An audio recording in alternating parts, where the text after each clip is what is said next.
Jean-Luc Mélenchon est à Lyon ce soir. Vous avez peut-être entendu tout à l'heure sur Europe 1, on va être dans une seconde d'ailleurs avec Jean-Luc Boujon en direct de Lyon, puisque c'est lui qui a interrogé les habitants lyonnais. C'est une nouvelle provocation, c'était prévu qu'il soit à Lyon pour soutenir une candidature LFI. Voit ça chez RFI. Bon. Simplement, de la jeune garde, voilà, venir dans ce climat, dans ce contexte, c'est une provocation nouvelle de Jean-Luc Mélenchon qui effectivement peut heurter les habitants de Lyon puisque Quentin a été enterré, c'était hier. En tout cas, les obsèques de Quentin ont été célébrées avant-hier. Donc voilà, écoutez sur l'antenne d'Europe 1, écoutez les témoignages qu'a recueillis Jean-Luc Boujon et on va être avec lui dans une seconde en direct. C'est vraiment indécent vis-à-vis de ce qui s'est passé. Par rapport à cette famille qui est d'une dignité. Il n'a rien à faire sur Lyon. Pour ma part, je trouve que c'est malvenu. Sa façon d'être, c'est de toujours narguer et de provoquer. De toute façon, c'est son attitude, la provocation. Il ferait mieux de se cacher. Il inverse tout.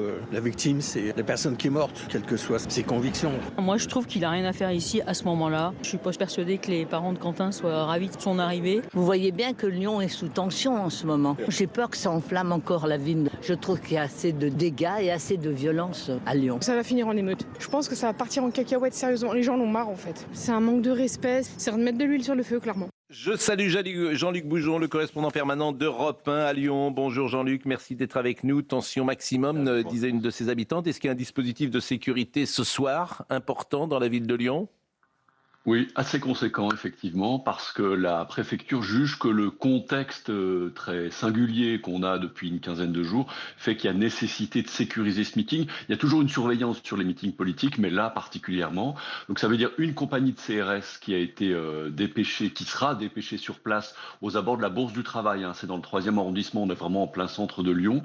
Donc une compagnie de CRS à proximité, ça représente environ 60 à 70 CRS. Il y aura aussi de nombreux fonctionnaires. Là, il n'y a pas de communication précise, de nombreux fonctionnaires policiers qui seront dans les transports en commun et aux abords de la station de métro qui débouchent justement à proximité de cette bourse du travail pour vérifier qu'il n'y ait pas des groupes qui se forment d'extrême gauche, d'extrême droite. On se dit qu'il peut y avoir des affrontements.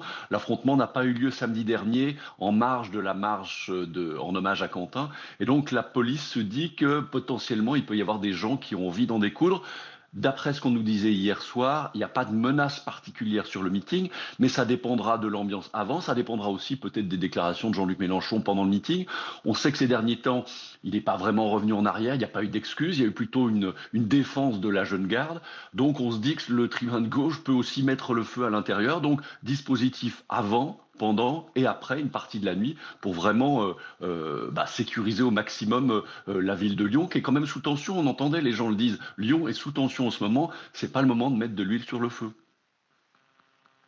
En direct de Lyon, correspondant permanent d'Europe 1 dans la capitale des Gaules. Je vous propose d'écouter ce que disait Marine Le Pen hier soir sur Jean-Luc Mélenchon.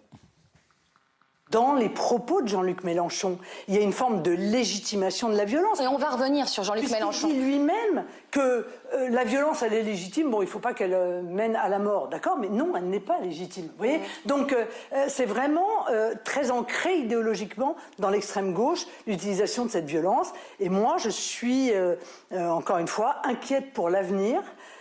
Parce que je pense que dans leur esprit, il y a non seulement le fait d'empêcher, d'entraver le processus démocratique, mais il y a aussi le fait de contester par la violence potentiellement des résultats électoraux qui leur déplairaient.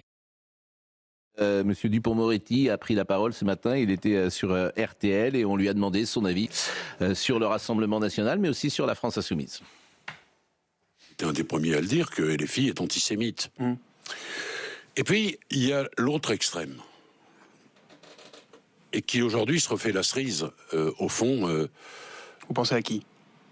Je pense au Rassemblement national, je pense à toute l'extrême droite française, qui dit, mais vous voyez ce qu'est LFI, et nous sommes très loin de tout cela, c'est la stratégie de la cravate.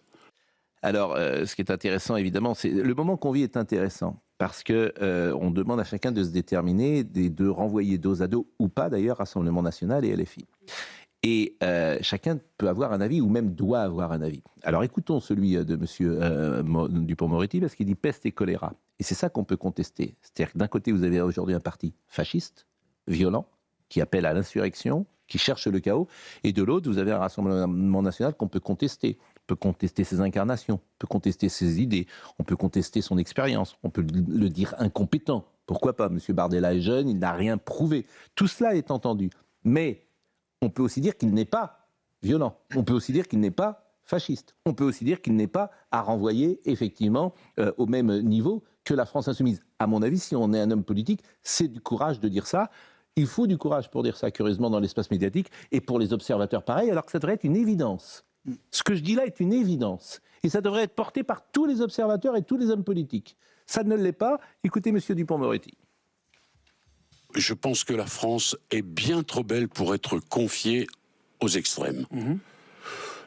Pour moi, LFI et l'extrême droite, incarnée par Marine Le Pen, par Zemmour, c'est d'un côté la peste et de l'autre le choléra. Vous êtes dans le ni-ni vous aussi, ni l'un ni l'autre. Ni l'un ni l'autre.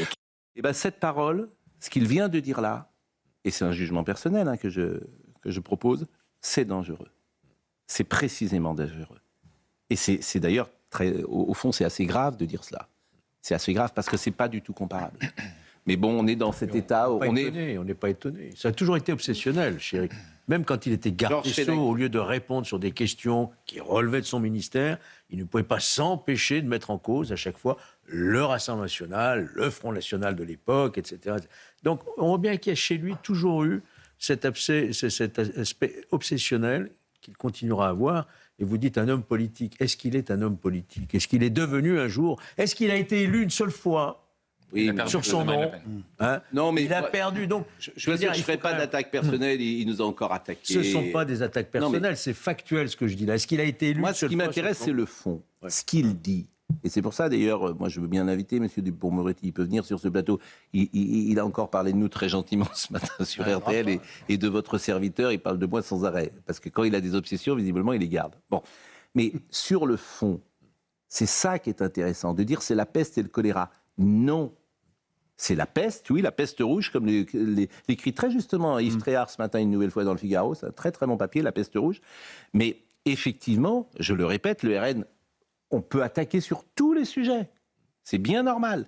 Mais pas sur le sujet, on ne peut pas lui faire un procès en fascisme. Ah oui. Alors que la France insoumise, vous pouvez aujourd'hui lui faire un procès en fascisme, en violence. En antisémitisme. En antisémitisme, en intimidation.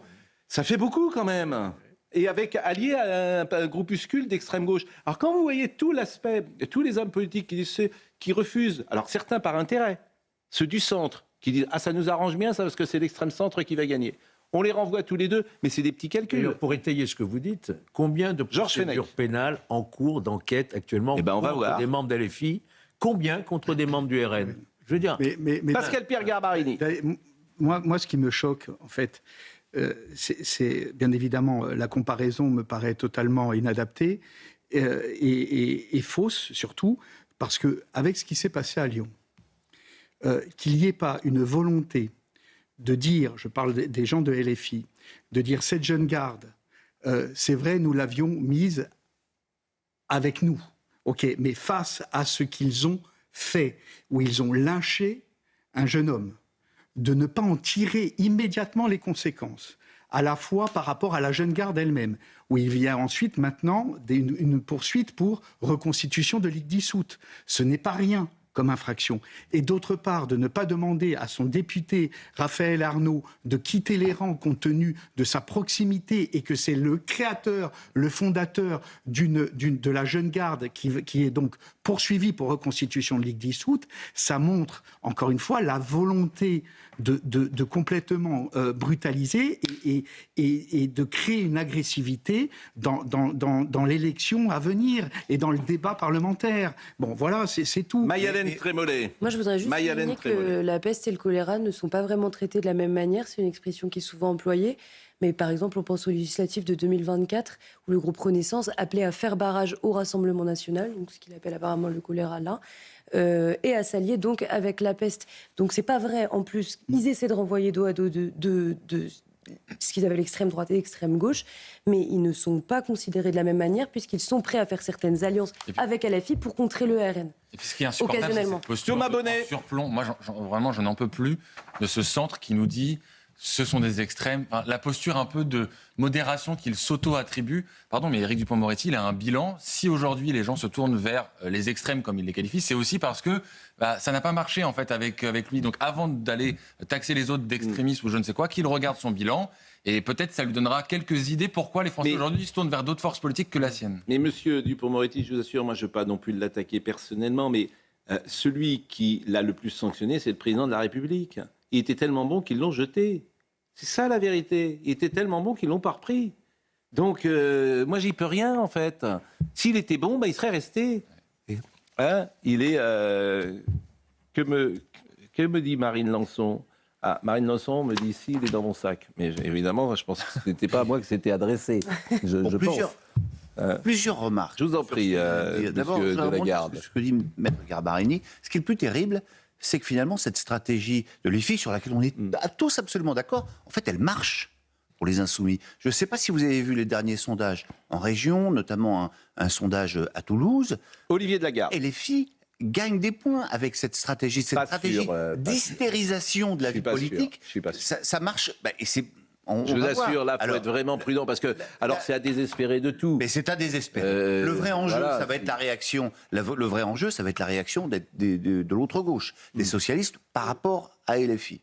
Ensuite, on la connaît déjà. Il n'y a pas de réaction. Et on la connaît déjà. On connaît la réaction des états-majors. Ce qui va être intéressant, c'est de voir la réaction des électeurs. Il y a des alliances. Ça va être la réaction des électeurs. Et voilà, Grégory Doucet, il a dit qu'il irait. Ils iront tous à la soupe. Ils avancent unis dès le premier tour. Oui, ils iront. Alors, j'entends ce que vous dites. Ils iront. Que les leaders socialistes aillent à la soupe, c'est entendu. À la soupe mélanchoniste. Comment vont réagir les électeurs ? Ça va être intéressant. Ça, c'est intéressant. Vous avez raison. Alors, vous avez vu le syndicat de la magistrature, Georges Fenech ? Vous avez vu ce qu'il y a des... Je vous assure, on est dans un pays mais extraordinaire. Bon, c'est un communiqué qui date du 24 février. On est le 26 aujourd'hui, donc il a 48 heures. Quand les digues contre le fascisme cèdent, un silence complice. Syndicat de la magistrature. Je vous assure, si moi, j'arrive un jour dans un juge d'instruction, devant un bureau, le bureau d'un juge d'instruction, que je sais qu'il est syndicat de la magistrature, avec tout ce que j'ai dit, non, moi je vais aller directement à la case prison, comme au Monopoly. Hein. Je vais pas passer par la case départ. Donc, voilà ce que je lis. Le 14 février 2026, un militant lié à l'extrême droite, Quentin Deran, qui est décédé à la suite d'un affrontement, etc. Alors que les magistrats ont besoin de sérénité pour œuvrer, nombre de responsables politiques se sont empressés de désigner des coupables avant l'heure. Bon, tout ça est en écriture inclusive, évidemment. Ainsi, le garde des Sceaux s'est à nouveau permis de s'exprimer dans une affaire en cours alors que sa fonction lui impose le silence. C'est vrai ça ? Non, il ne s'est pas ingéré dans une affaire en cours. D'accord. Le ministre de l'Intérieur, quant à lui, s'est autorisé à établir des responsabilités avant même la prise de parole du procureur de la République de Lyon. Non plus. Bon. Toute la semaine, le débat public a été traversé par des instrumentalisations incessantes. Et là, je vous lis la suite. Ces récupérations particulièrement médiatisées ont préparé le terrain au spectacle sidérant auquel nous avons assisté ce samedi 21 février. Des groupuscules d'extrême droite, dont certains assument de recourir à la violence pour lutter contre la démocratie, l'état de droit et l'égalité de tous et toutes devant la loi, ont défilé dans les rues de Lyon. Certains membres de cortège ont tenu des propos racistes et homophobes. Des saluts nazis ont été observés. À l'heure du bilan de la semaine passée, nous dressons un constat glaçant. Les digues cèdent face à la montée des idées fascisantes fasciste dans l'indifférence générale. C'est-à-dire que c'est, je le répète tous les jours, c'est l'inversion accusatoire. Non, mais c'est pas ça qui m'intéresse, moi. Cette inversion, on la constate partout. Oui, mais c'est le syndicat de la magistrature. C'est que pardonnez-moi. Je vais vous dire une chose. Tant qu'on laissera prospérer dans notre pays un syndicat qui n'est pas un syndicat de justice, qui est un syndicat politique. D'ailleurs, je ne fais que reprendre l'expression même de M. Dupond-Moretti, qu'il avait dit à une époque, c'est pas un syndicat de justice, c'est un syndicat politique.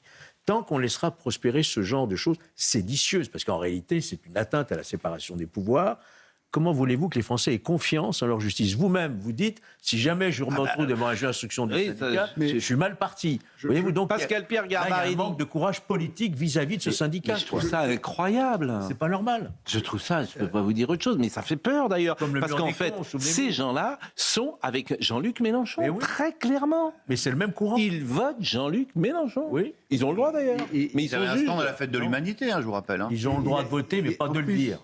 Et vous avez entendu un mot de ce syndicat de la magistrature ? Vous l'avez entendu un mot sur une antenne ? Non. Non. Il n'y a que nous qui le donnons, comme toujours. Qu'est-ce que vous voulez que je vous dise ? Pascal-Pierre Garbarini.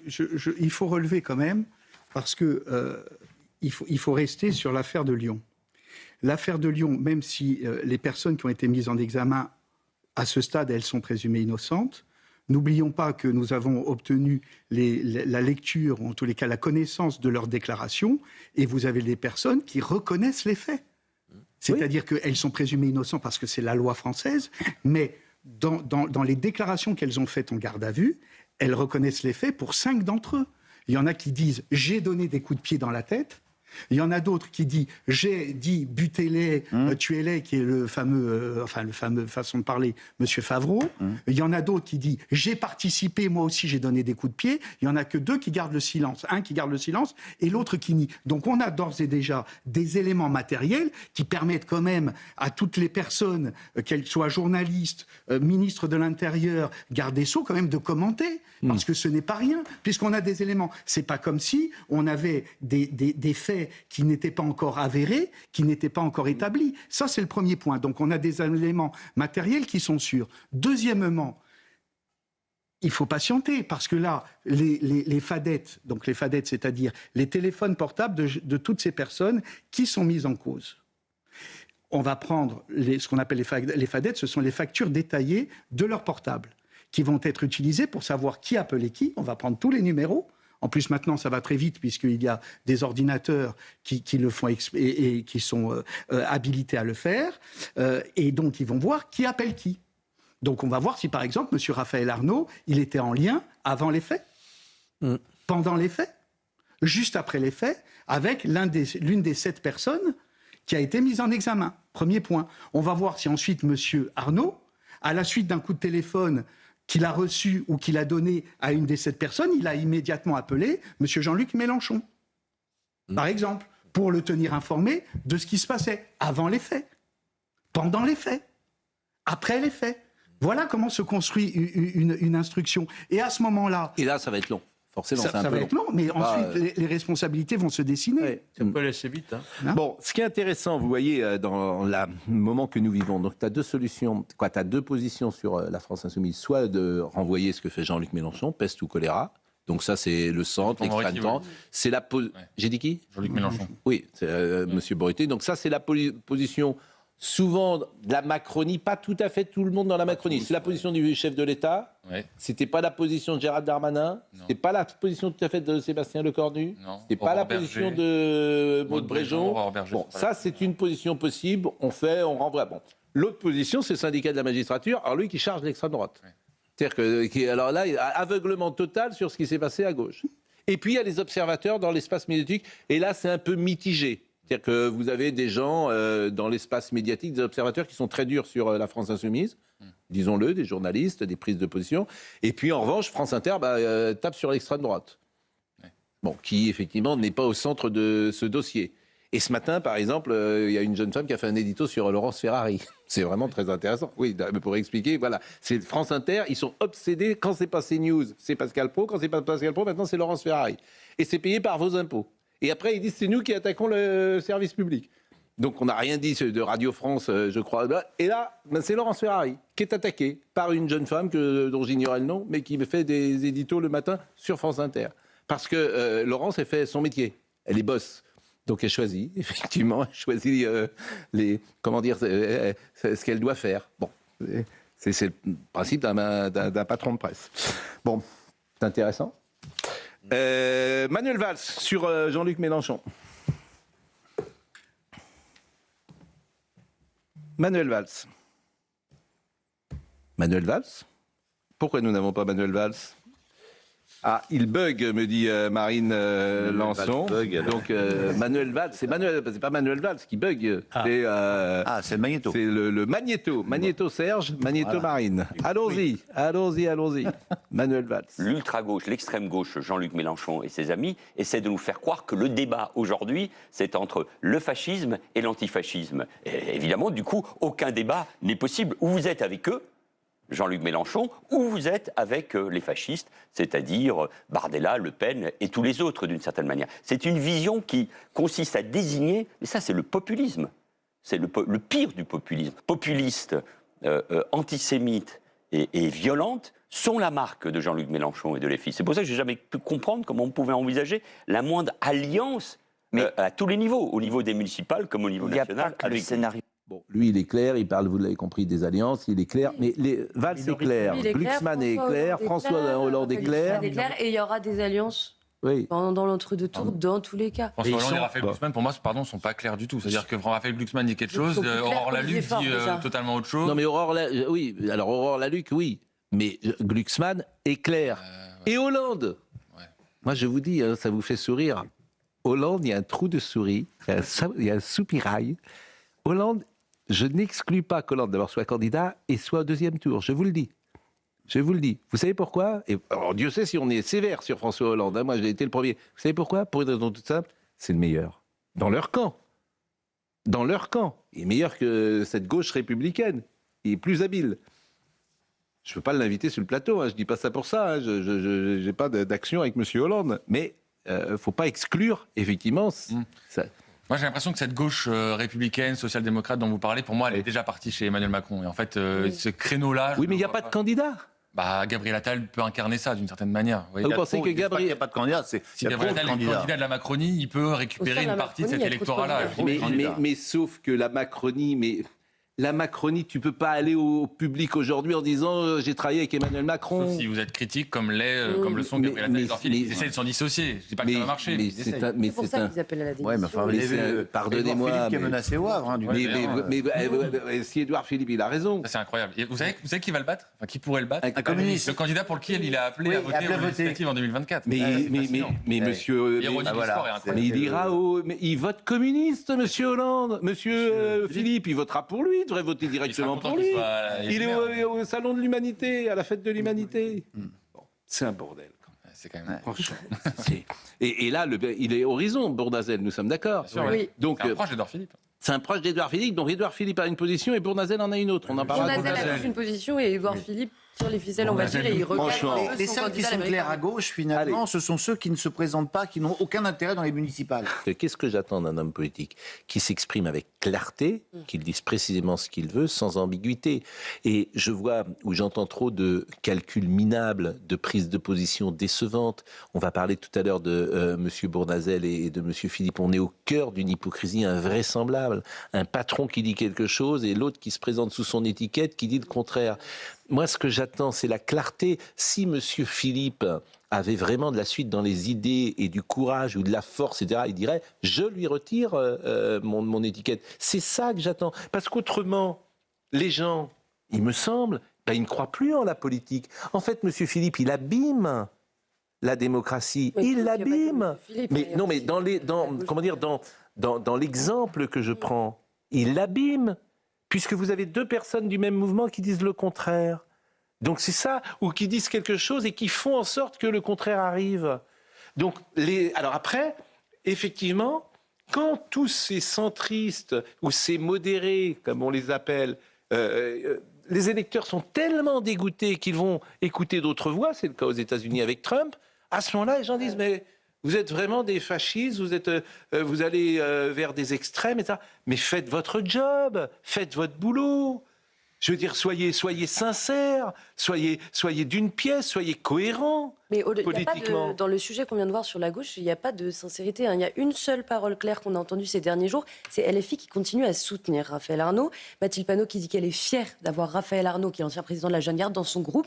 Et Pierre Jouvet arrive quand même à demander à LFI de clarifier sa position par rapport à la violence politique. Mais la clarification est déjà faite, et elle est déjà faite depuis longtemps. Ça, c'est le premier point. Ensuite, les alliances de circonstances, etc., qui se compteront sur les doigts d'une main, on verra ça. La gauche a toujours réussi à s'allier quand il y en avait besoin. La NUPES, le nouveau Front Populaire. On a vu sur ces images, ils ont même été capables de trouver une personne, Lucie Castec, qui aurait pu représenter la première ministre de l'ensemble de la gauche.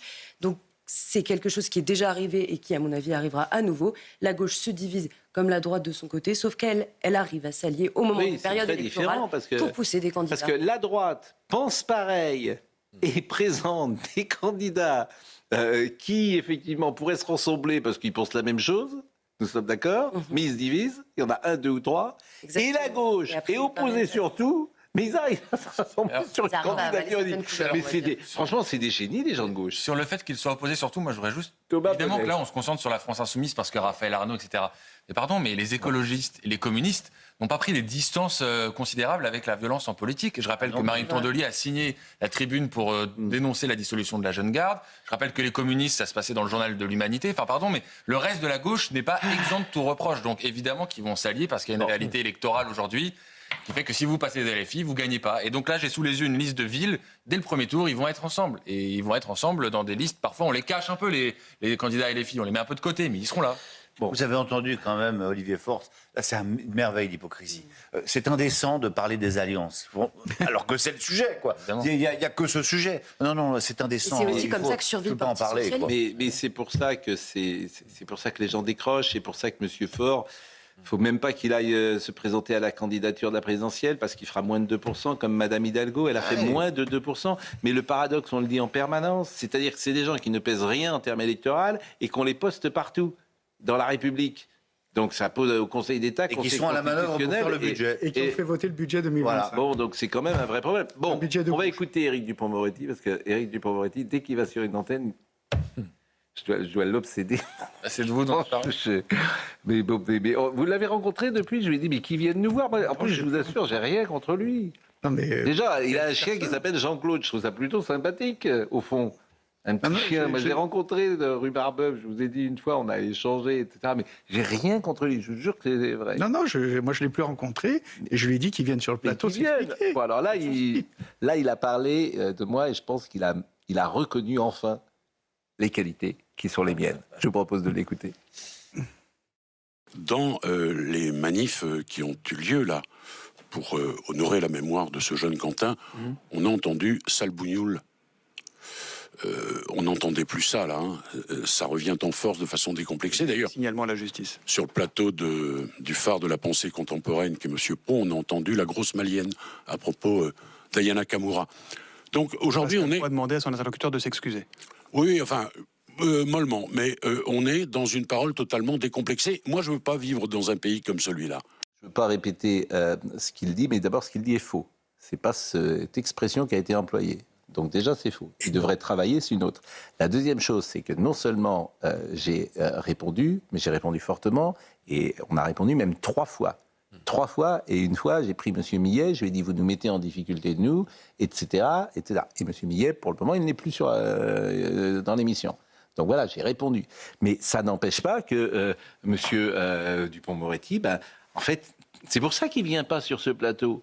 Parce que je dirais, ce que vous dites n'est pas juste. C'est pas vrai, ce que vous dites. Ce n'est pas vrai. Mais en revanche, il y a des paroles qui sont sur les plateaux, effectivement. T'es pas responsable, je suis pas responsable de ce que dit Pascal-Pierre Garbarini, mais en revanche, il dit quelque chose sur lequel je dois intervenir. Et la mauvaise foi de certains disent, je suis intervenu pour l'Arcom. Autrement, sous-entendu, je pense la même chose que M. Millet. Bon, qu'est-ce que vous voulez faire? On est prisonnier. Non, je ne suis pas intervenu pour l'Arcom, je suis intervenu parce que je trouvais ses propos scandaleux. Point. Écoutez Laurent Wauquiez, peut-être sur la France insoumise, les alliances possibles et la droite. J'ai toujours dit que je voulais ce cordon sanitaire contre la France insoumise. J'ai été le premier à en parler en mai dernier, en disant que LFI était toxique. Donc pour moi, la consigne, elle est très simple. Il ne doit pas y avoir une seule voix pour la France insoumise. Pas une seule voix. Pour l'instant, juste, pardon, on est engagés, nous, dans un combat des municipales. On défend nos couleurs au premier tour. Cette question-là, je sais qu'elle se posera au second tour. On commence d'abord par défendre nos couleurs. Je salue Florian Bachelier qui nous écoute chaque matin et j'aime bien généralement ces petites cartes postales qu'ils envoient parce qu'il dit une chose qui est juste. Il faut juste bien comprendre que les maires socialistes Europe Écologie Les Verts jouent leur survie sociale. Ils n'ont jamais travaillé hors d'un cabinet. S'ils sont débarqués, ils sont cuits. Mais il a raison. Moi, je passe mon temps à dire... Je cite Gomez, il peut se retrouver à France Télévisions, vous voyez. Oui, mais en fait, dans 9 cas sur 10, c'est pas les couteaux les plus aiguisés du tiroir, comme dit l'autre. Donc, c'était de l'ironie. Hein. Mais ce que je veux vous dire, c'est que ils ne peuvent être, je passe mon temps à le dire, d'ailleurs, ils peuvent être que militants. Ils ne peuvent pas entrer dans l'entreprise, parce que ça demande d'autres qualités, d'autres états d'esprit. Ils peuvent être qu'une chose, tous ces gens-là, c'est militants, et militants à gauche. Voilà. Donc, et puis parfois, alors, miracle, ils arrivent à un poste de mairie ou de choses comme ça. Mais quand tu les connais, Madame Appéré, Madame Roland, voilà, elles sont maires. Elles ont été élues. Ouais. Et c'est ça elles le seront peut-être encore. Voilà. Mais effectivement... Après, Laurent Wauquiez a parfaitement raison, c'est un de ceux qui a été le plus clair, mais je ne peux pas m'empêcher de rappeler que certains députés LR, un certain nombre d'entre eux, ont été élus grâce aussi au désistement pour faire barrage au Rassemblement national. Donc là aussi, il y a une hypocrisie. Tous les partis, quasiment, du centre jusqu'à la gauche, sont concernés par cette hypocrisie. D'un côté, évidemment, tout le monde condamne LFI, c'est trop grave ce qui se passe, et en même temps, ils ont tous besoin des voix d'LFI quand vient le moment des élections. Bon, retour sur la jeune garde avec le plateau de Mathieu Devez, puisque reconstitution de ligue dissoute, ça peut être quand même un dossier judiciaire important. Écoutez Mathieu Devez. L'étau se resserre autour de la jeune garde avec cette enquête ouverte par le parquet de Paris sur une possible reconstitution de ce groupuscule d'ultra-gauche. Groupuscule, on le rappelle, fondé en 2018 par Raphaël Arnaud, aujourd'hui député insoumis, mais groupuscule dissous. Ça, c'était en juin 2025. Donc, sur le papier, la jeune garde n'existe plus. Mais le groupe aurait continué à agir et à agir violemment. Les 7 personnes mises en examen dans la mort de Quentin ont toutes été membres ou proches de la jeune garde. Et les services de renseignement avaient identifié bien avant la mort de Quentin, il y a plusieurs mois, des tentatives de reconstitution sur au moins 5 territoires. L'enquête doit désormais déterminer qui est à l'initiative de la reconstitution de la jeune garde. Le député insoumis Raphaël Arnaud est-il impliqué? Les personnes concernées encourent jusqu'à 3 ans de prison et 45 000 € d'amende. Une infraction facile. C'est un délit. Une infraction facile à établir. C'est pas compliqué. Là, la jeune garde, elle est déjà constituée. Il y a des statuts, il y a une association, il y a des membres. Oui, mais si c'est un juge de la France insoumise? Non. Si c'est un juge par des mois du syndicat de la magistrature? Non. Là, c'est le parquet. D'abord, c'est le parquet. D'abord, c'est le parquet qui va effectivement faire l'enquête, déjà. Moi, je crois que cette affaire de reconstitution possible d'une ligue dissoute est beaucoup plus dangereuse politiquement pour LFI que le crime commis à Lyon. Je m'explique. Ah oui, je pense que effectivement, on peut imaginer que les enquêteurs établissent que cette jeune garde s'est de fait reconstituée avec l'assentiment, l'accord, l'instigation, peut-être, je mets tout ça au conditionnel, de Raphaël Arnaud. Et donc là, vous touchez directement le député. Et puis, qu'est-ce que vous risquez 3 ans? Si on établit, vous risquez 3 ans, et l'inéligibilité qui pourrait peut-être toucher plus haut quelqu'un, je n'ai pas besoin de le nommer, qui pourrait se retrouver handicapé pour se présenter en 2027. Non, mais ça peut aller très loin. C'est 2027, c'est demain. Mais c'est une enquête qui va aller très vite, ça. Et l'inéligibilité... Vous pensez que M. Mélenchon peut se retrouver inéligible avant 2027? Il a encore quelques heures à porter son soutien, sa tendresse à la jeune garde. Ce serait déplorable. Non, mais on l'a dit pour Marine. Pour 2032, peut-être. Non, mais ce qui est intéressant, où je rejoins Georges tout à fait, c'est que ce qui est intéressant, c'est que par rapport au fait de Lyon, d'accord. Donc, au fait de Lyon, on est dans une enquête judiciaire, maintenant qui est confiée à 3 juges d'instruction. C'est eux qui vont d'ailleurs entendre chacun des mises en examen. Ce n'est pas les policiers. Les policiers, ils vont être chargés des investigations. Mais maintenant, c'est chacun des mises en examen qui va être convoqué devant le juge d'instruction ou qui va leur confronter les éléments matériels du dossier. Ça, c'est un premier point. Et puis, on va voir si on peut, grâce, entre guillemets, ou à l'aide plutôt, de l'association de malfaiteurs, si ça va plus loin. Mais on n'a aucune certitude si ça va toucher M. Raphaël Arnaud, comme je le disais, ou voir M. Mélenchon par rapport à des liens, etc. Donc ça va être quand même compliqué d'établir quelque chose. En revanche, avec la reconstitution de ligue dissoute, ça va être plus simple, puisque ce sont des gens qui sont les fondateurs. Les fondateurs... Ils étaient présents aux universités d'été de la France insoumise. C'est factuel. Donc, donc ça va aller très vite, ça c'est le premier point. Mais ça n'a ennuyé personne, d'ailleurs. Facile à établir, les 5... L'immunité parlementaire, l'immunité parlementaire ne pourra pas jouer, puisque ce sont des actes détachables de la fonction de député. Donc là, il aura des comptes à rendre par rapport à l'enquête préliminaire du parquet. Et si l'enquête préliminaire du parquet, elle aboutit, elle ne sera pas longue, il peut se retrouver cité en correctionnel. Monsieur Raphaël Arnaud, pour le moins, peut se retrouver très très vite renvoyé devant un tribunal correctionnel. Voire plus haut. Voire plus haut. Oui. C'est pas compliqué. Moi, j'en ai déjà plaidé, des reconstitutions ligue dissoute, ça va très vite. Bon, écoutez cet échange entre M. Gontard, c'est bien cela? Oui. Le sénateur LFiste. Le patron du groupe écologiste au Sénat. Tout à fait dans la nuance. Vous allez l'écouter hier. Alors vraiment, c'est un homme, il est tout à fait dans la nuance et il a interpellé M. Lecornu. Ah oui. Le 15 mai 1945, ici même, le général de Gaulle prononçait ses premiers mots après la victoire contre le nazisme. Samedi, tout ce que la France compte de groupuscules néo-nazis et néo-fascistes a défilé au grand jour, laissant échapper, malgré tous leurs efforts de dissimulation, leur adoration du Reich et leur haine de la différence. Une facho-pride autorisée par la République et encadrée par sa police. Des années 30 en Europe, au temps présent aux États-Unis, le chemin est connu, la funeste destination aussi. Monsieur le Premier ministre, chers collègues, deux choix sont devant nous. Le sursaut républicain et gaulliste ou le précipice fasciste. Le moment ne souffre d'aucune ambiguïté. Ne faisons pas bégayer l'histoire.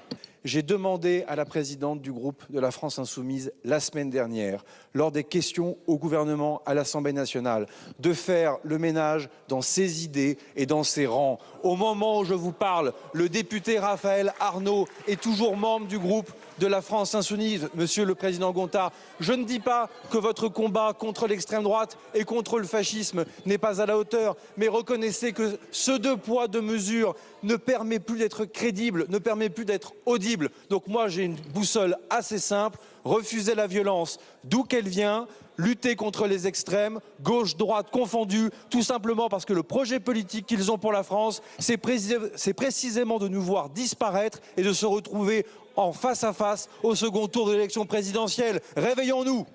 Réveillons-nous, mais disons la vérité. La violence, elle est à gauche. Et c'est l'extrême gauche qui tue.